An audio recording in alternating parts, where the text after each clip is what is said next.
Le ministre de l'Environnement et de l'Assainissement était hier en visite dans la ferme Clédou à Baguineda et la pépinière de Korokoro dans la zone de Fana. Sur place, le ministre a apprécié l'élevage des oiseaux et les efforts déployés par les femmes de Korokoro qui ambitionnent de produire 10 millions de pots de plants.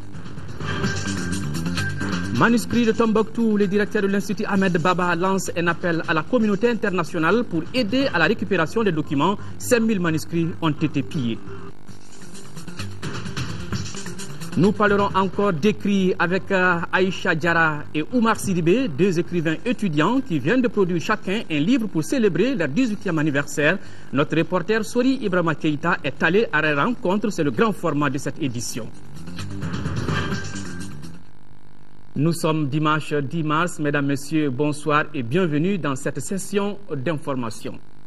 Tout d'abord, le président de la République par intérim, professeur Dionkunda Traoré, a quitté Bamako ce matin pour Nouakchott pour une visite d'amitié et de travail. Sur place, le professeur Dionkunda Traoré doit rencontrer son homologue mauritanien, Mohamed Ould Abdelaziz, visiter les stations de traitement et de pompage d'eau de PK7. Il est prévu également une entrevue avec les représentants de la communauté malienne en Mauritanie.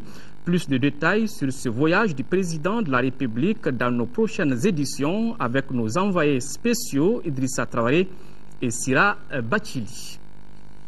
Voilà le président de la République qui s'est envolé ce matin pour Nouakchott.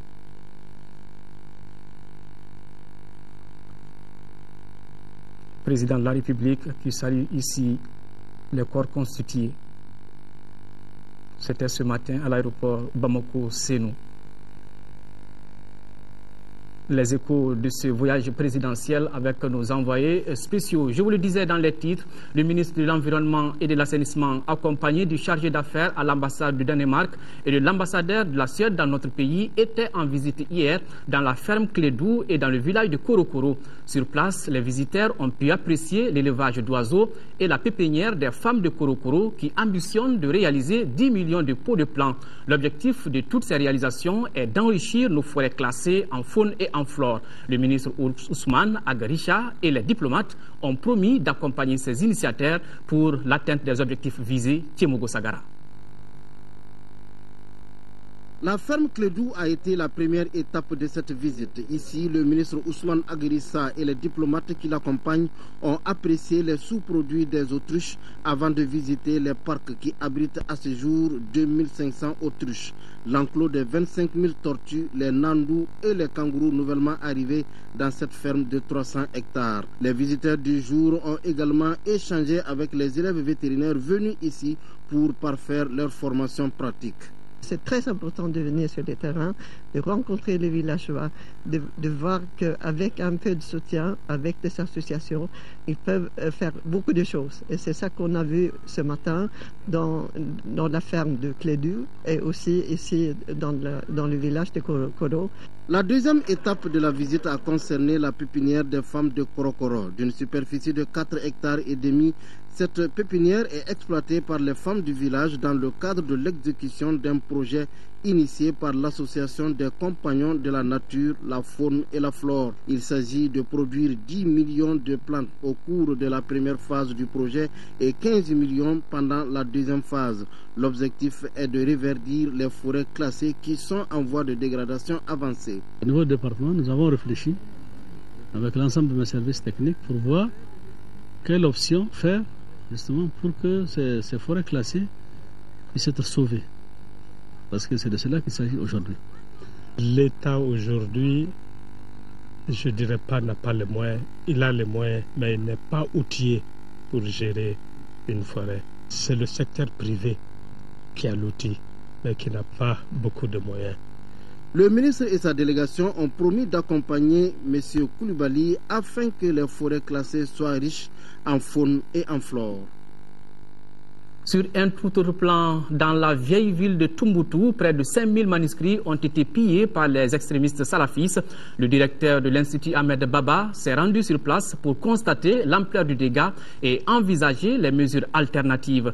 Abdul Kadri Maïga a lancé un appel à la communauté internationale pour soutenir Tombouctou par rapport à la récupération des manuscrits. Envoyés spéciaux, Chérif Moulay et Adama Djimde. Ces manuscrits constituent la mémoire de la cité des 333 saints. Ils traitent des domaines les plus divers et variés tels que la littérature, les sciences, l'histoire, la sociologie ou encore la théologie. Près de 5000 ouvrages ont été brûlés par les salafistes. Le premier responsable du centre Ahmed Baba envisage une autre stratégie de récupération et de conservation de ces biens précieux qui appartiennent à toute l'humanité. Dans ce sens, il faut que toute la communauté vraiment s'intéresse, vraiment s'implique pour la sauvegarde de ce qui reste. Et essayer maintenant d'avoir les manuscrits qu'on vient de perdre, si on peut avoir maintenant des copies avec d'autres pays. Il faut que la communauté internationale, surtout les instituts de recherche, nous aident beaucoup à vraiment reconstituer maintenant notre trésor. Ces paquets pour la conservation des manuscrits seront envoyés à Bamako pour ramener ce qui a pu être sauvé. Le dispositif de numérisation a été saboté et emporté. Les occupants avaient emporté tout avec eux, surtout l'essentiel qui est le cerveau. Bon, il y avait les écrans qui étaient restés, mais quelques écrans, pas l'ensemble des écrans, parce qu'ils ont endommagé aussi certains écrans. Après le saccage des lieux, les chercheurs sont parmi les premiers perdants.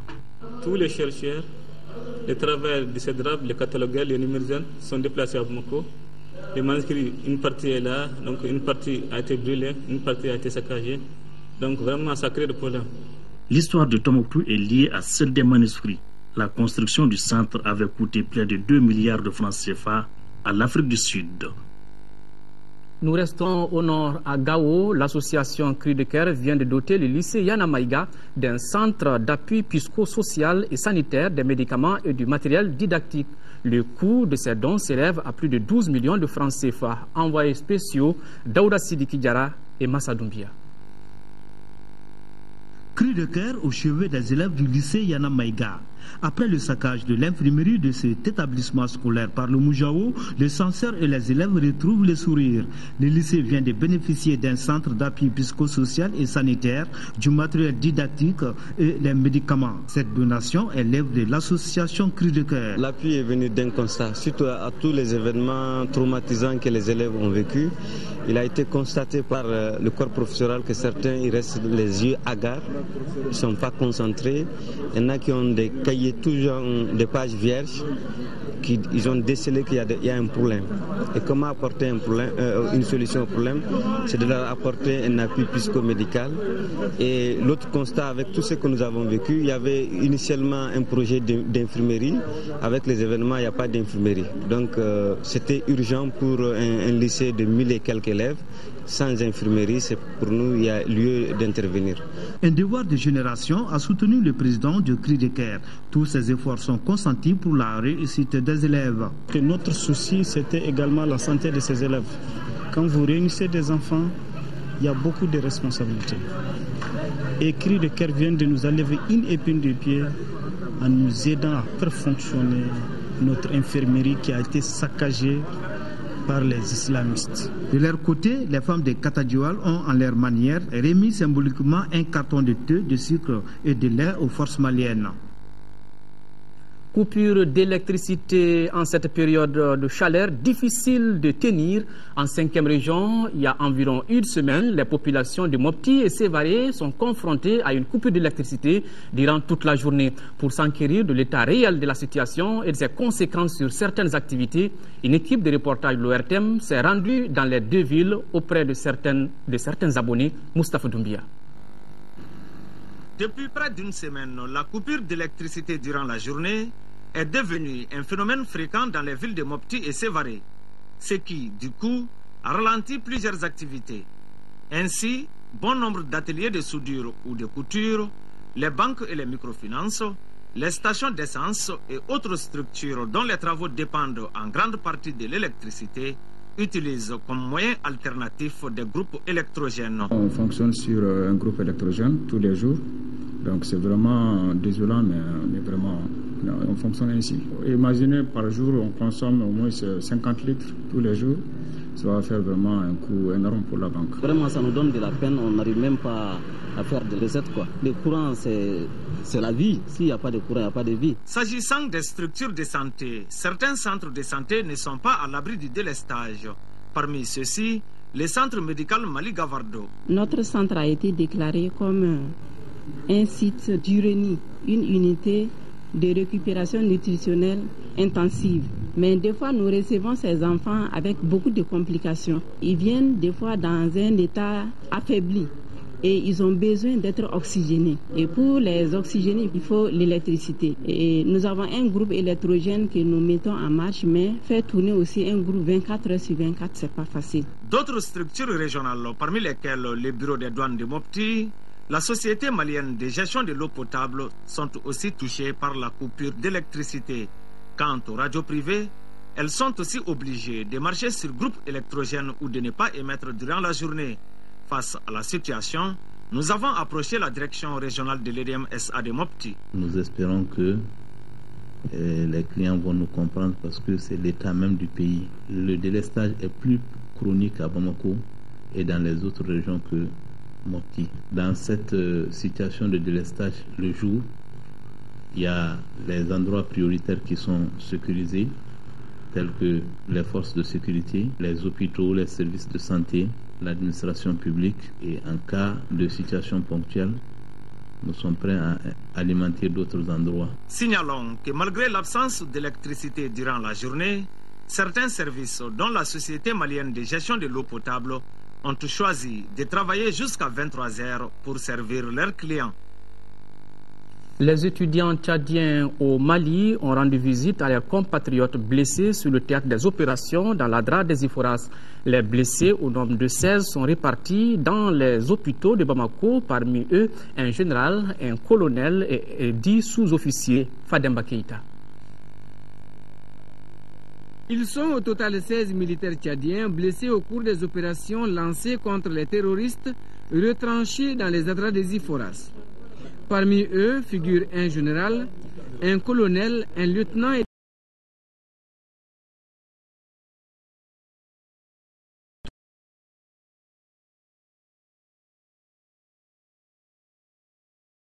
d'autres sont à l'hôpital du Mali. L'initiative des étudiants vise à donner réconfort et assistance morale à leurs compatriotes blessés pour une cause commune. Nous sommes des Africains. Là,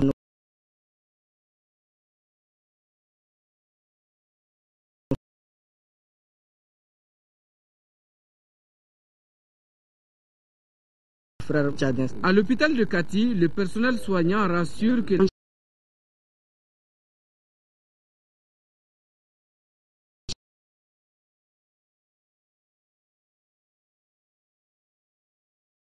charge correctement. Nous avons des traumatologues ici, 2 professeurs qui sont en train d'assurer leur prise en charge. Les patients se disent honorés de la visite et se réjouissent des conditions de traitement par les autorités maliennes.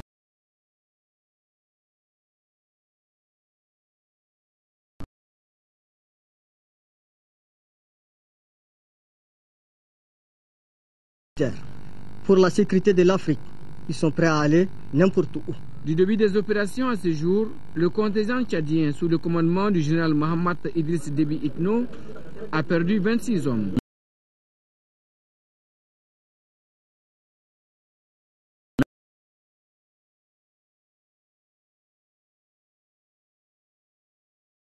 Lundi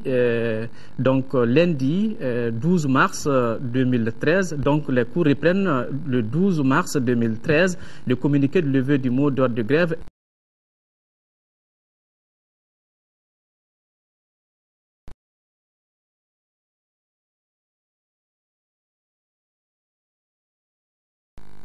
La Coordination nationale des élèves et étudiants du Mali inséquent.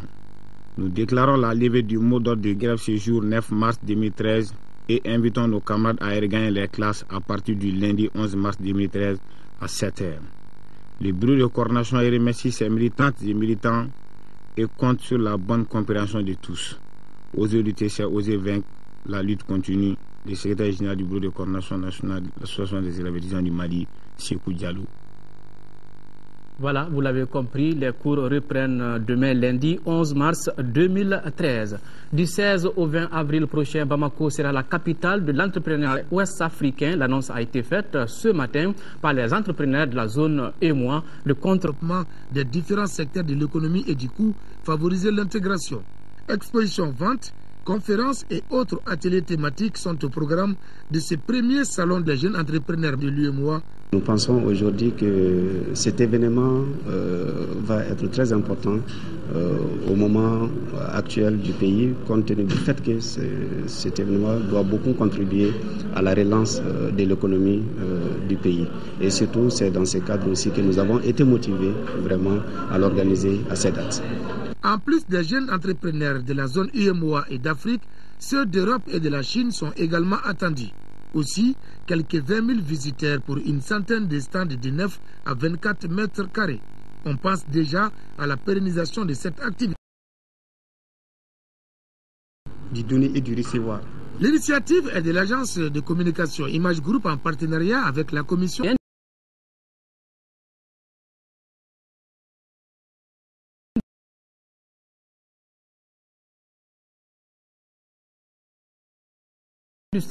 de transformation des grains de coton de la région de Sikasso. Tel est l'objectif de la mission d'information et de sensibilisation du ministère des Investissements, de l'Industrie et du Commerce qui vient de faire un bref séjour en 3e région de Sikasso. Le compte rendu de Fatoumata Diallo.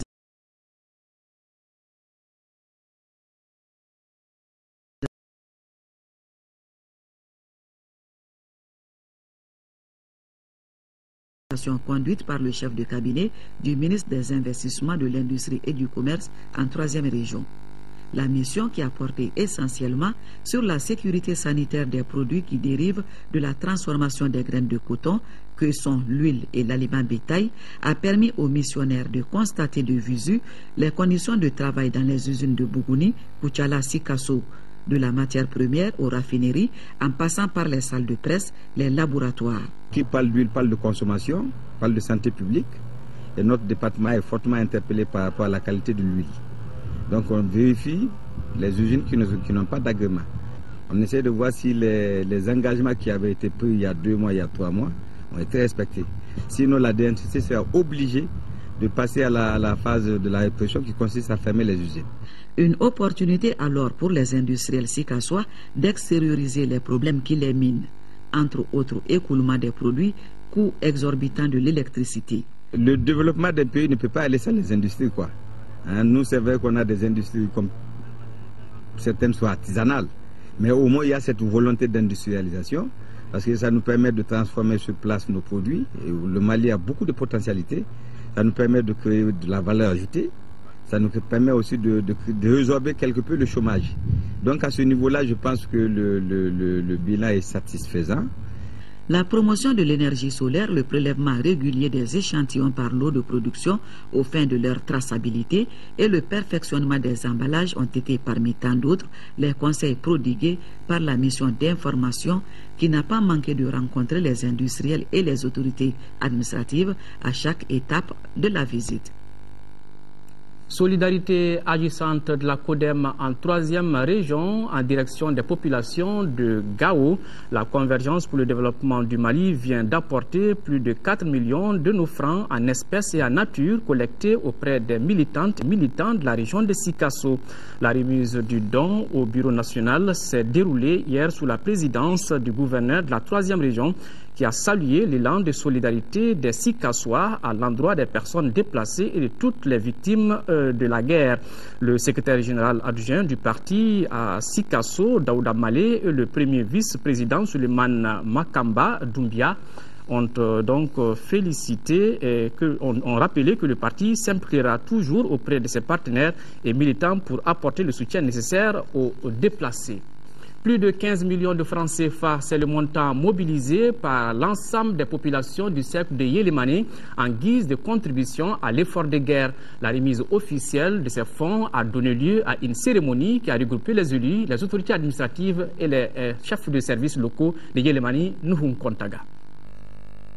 Cette contribution de plus de 15 millions de francs CFA des populations du cercle et du groupement des commerçants d'État à l'effort de guerre a officiellement été remis au chef de l'exécutif local par le président du conseil de cercle, M. Moussa Samassa, et Soumaïla Diakité, président du groupement des commerçants détaillants du cercle.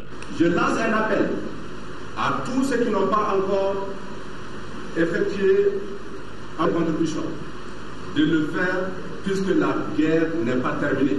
Le préfet du cercle, M. Sekou Samake, qui a apprécié ce geste à sa juste valeur, a, au nom de sa hiérarchie et des plus hautes autorités du pays, remercié les populations en leur donnant l'assurance que le don reçu sera utilisé à bon escient.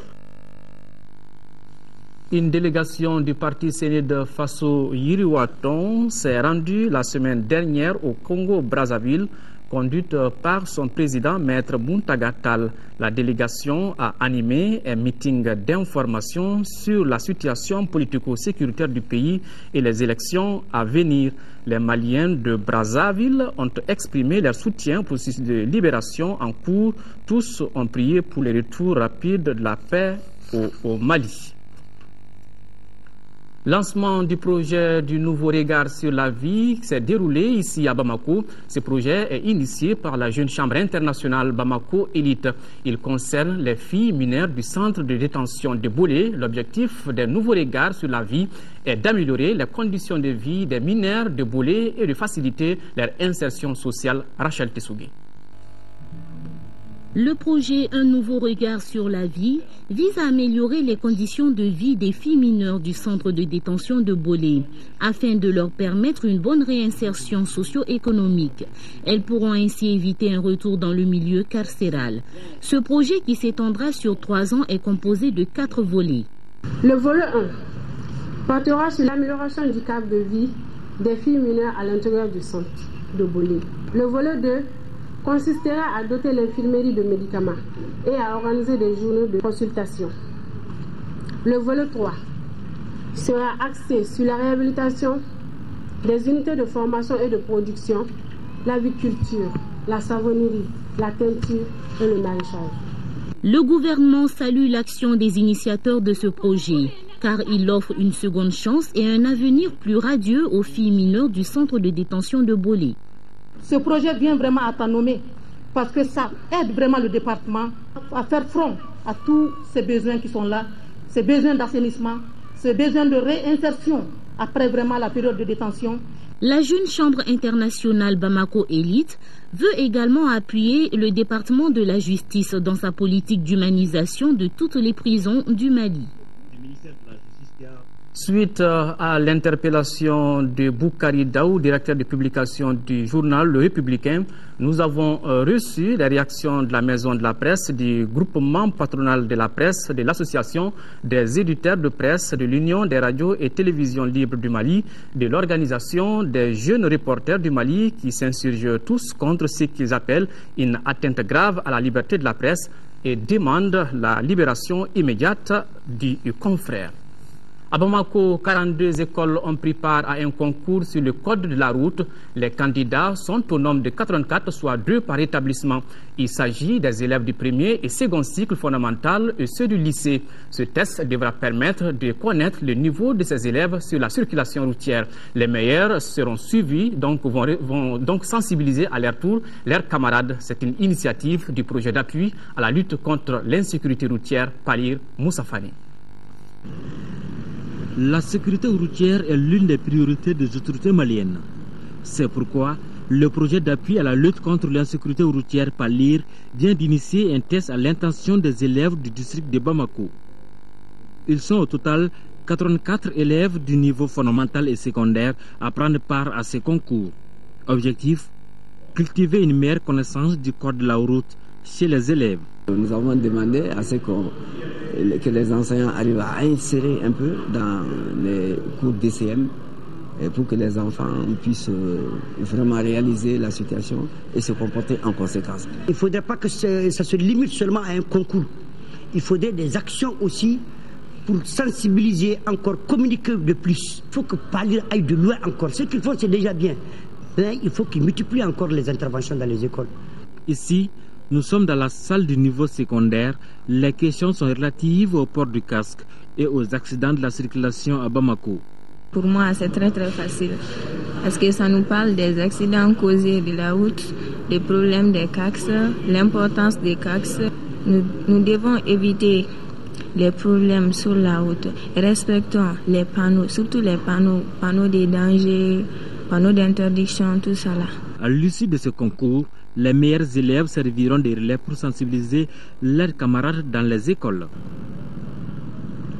À Bougouni, la police vient de mettre la main sur 2 individus spécialisés dans le vol de câbles sur les installations électriques d'Edem SA. Nous retrouvons Mohamedou Samba Maïga. Suite aux nombreuses plaintes enregistrées ces derniers temps par la SOMAGEP et l'EDEM concernant les vols répétés sur leurs installations, la police de Bougouni a multiplié les patrouilles de jour comme de nuit. C'est ainsi que du 25 au 26 février, vers 1h du matin, elle a mis la main sur 2 individus en flagrant délit de vol de câbles électriques sur le tronçon de la centrale thermique de l'EDM. Ces 2 jeunes étaient jusqu'à leur arrestation agents bénévoles à l'EDM de Bougouni il y a plus de 2 ans. La perquisition à leur domicile a permis de découvrir différents objets dont des compteurs, des têtes de robinet et du matériel servant à commettre leur forfait. L'adjudant-chef de police Kekoro Doumbia, acteur principal de ce coup de filet, n'entend pas s'arrêter en si bon chemin. Il exhorte les populations à plus de collaboration pour leur faciliter leur mission. Pour le commissaire de police contrôleur général Diotigi Diabaté, le bénévolat ne doit pas plonger les jeunes dans la délinquance.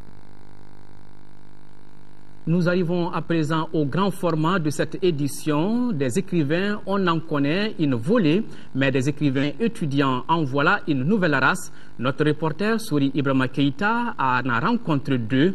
Aïcha Diarra et Oumar Sidibé ont produit chacun un livre pour arroser leur 18e anniversaire. Inédit dans un pays où l'une des plaies de la jeunesse s'appelle manque de lecture, ou d'où le clin d'œil de notre équipe de reportage qui a passé 3 jours avec nos 2 jeunes auteurs. Portrait croisé signé Souri Ibrahima Keïta.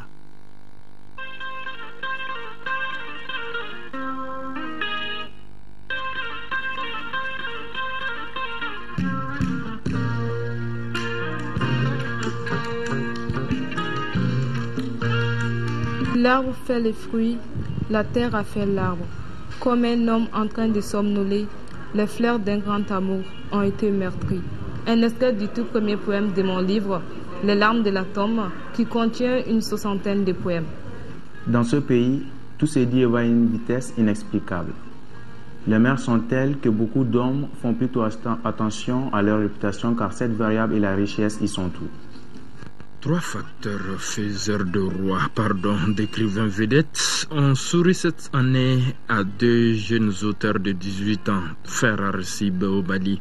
Pourtant, il a suffi une œuvre de référence, un inspirateur, un incitateur, et voilà des écrivains en herbe de vrai. Le thème principal du roman, c'est la guerre.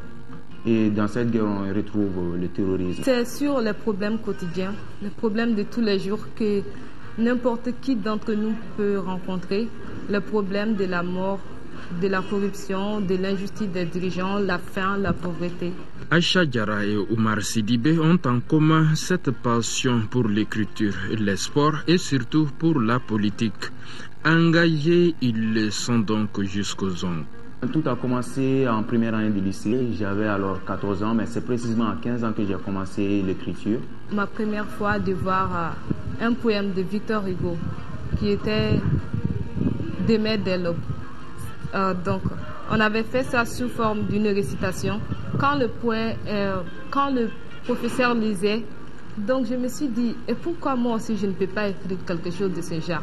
Le poème m'avait fasciné, donc j'ai commencé à aimer la poésie comme ça. J'ai commencé à imiter Victor Hugo. J'ai écrit mon tout premier poème quand j'étais en 6e année. L'inspiration, c'est venu des événements qui marquaient la communauté internationale. Et bien, plus précisément le Mali, parce que moi j'ai commencé à écrire ce livre au moment où le Mali entrait dans une phase difficile, au moment où les terroristes étaient pratiquement en train de prendre le nord du Mali. Les garçons avaient fait un brillant travail. Et sur le plan de la forme aussi bien que sur le plan du fond. Donc nous tout de suite nous avons dit c'est l'occasion pour que notre maison puisse célébrer un 18 ans avec une production pareille. Et quand nous avons regardé également dans notre recueil, il se trouve que, pas seulement à Djamena, mais au Mali, il est parmi les auteurs les plus jeunes au Mali. Par les temps qui courent, c'est un bon exemple. Et du jour où j'ai vu Mlle Diarra, moi j'ai parié effectivement sur cette fille, en raison de la qualité de ce qu'elle a présenté, en raison de la forte personnalité qu'elle amenait. Et nous n'avons pas hésité, c'est l'instant, à prendre en charge son texte et à l'accompagner. Je voudrais faire des études de droit et devenir bientôt magistrat. Comme je fais marketing à la Flash, j'aimerais ouvrir une entreprise. J'aime beaucoup la politique et je voudrais dans le futur être un homme de politique. J'aimerais aussi me lancer un peu dans la politique, vu que nos aînés n'ont pas... la plupart de nos aînés n'ont pas été à la hauteur. Moi, j'aimerais vraiment changer les choses. Aïcha est une fille très rebelle. Elle est très rebelle. Elle est vraiment décidée à se battre contre la corruption, contre les mauvais dirigeants.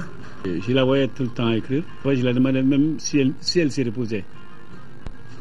Bon, mais elle ne m'a jamais dit qu'elle faisait un livre. C'est lorsqu'elle a fini d'écrire maintenant qu'elle m'a dit qu'elle est en train de préparer un livre. J'aime bien Césaire parce que j'aime bien son côté engagé. Je dirais même que c'est le poète que je préfère. Mes écrivains préférés, je commencerai par aimer Césaire, Victor Hugo et Nietzsche. J'aime beaucoup aussi Jean Roumain, qui est le concepteur du roman Gouverneur de la Rosée. M. Sidibé est un modèle, est un bon exemple que nous voulons instaurer dans l'idée et dans la mentalité des jeunes afin qu'ils soient suivis comme exemple.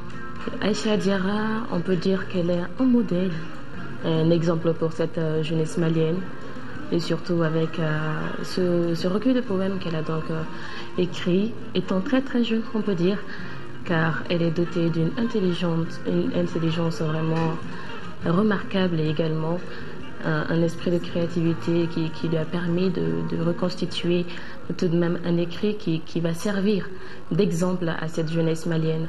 Aujourd'hui, Aïcha Diarra est connue comme écrivain et poète, mais elle est surtout connue aussi comme la fille de 18 ans là, qui a conduit 200 jeunes à la primature pour dire au Premier ministre de l'époque: ça suffit comme ça, nous voulons un meilleur Mali. Comme l'œuvre est fonction de l'individu, des événements ayant marqué le cours de son existence, eh bien, l'actualité politico-sécuritaire du Mali marque profondément nos jeunes écrivains. Vu la situation dans laquelle le Mali était, c'était vraiment désolant. Mais actuellement, vu comment il se relève, là, ça nous encourage beaucoup plus. Après la crise, ce que moi je souhaite, ça c'est vraiment que tous les Maliens se ressemblent, que nous soyons un et uniques, que la corruption soit punie. Si la corruption n'est pas punie, le problème continuera toujours. La jeunesse c'est quelque chose d'unique. Elle ne se vit qu'une seule fois, elle ne se présente qu'une seule fois dans la vie. Et moi je pense que c'est bien là le moment idéal pour construire son avenir ou à défaut le détruire. Ce sont nous les jeunes appelés à diriger le pays plus tard. Nous devons nous instruire afin de mieux le diriger. Malgré leur passion commune, nos deux vedettes signeraient superbement. L'une habitant le quartier sans fil et l'autre Djikoroni. Depuis le vendredi 8 mars 2013, cette frontière n'existe plus. Retrouvailles utiles et aidants.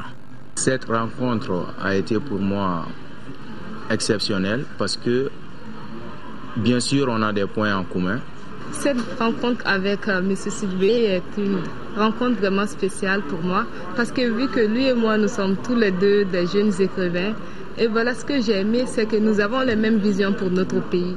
Nos écrivains en herbe aspirent certainement à devenir grands et réputés, pourvu que Dieu leur prête longue vie et talent.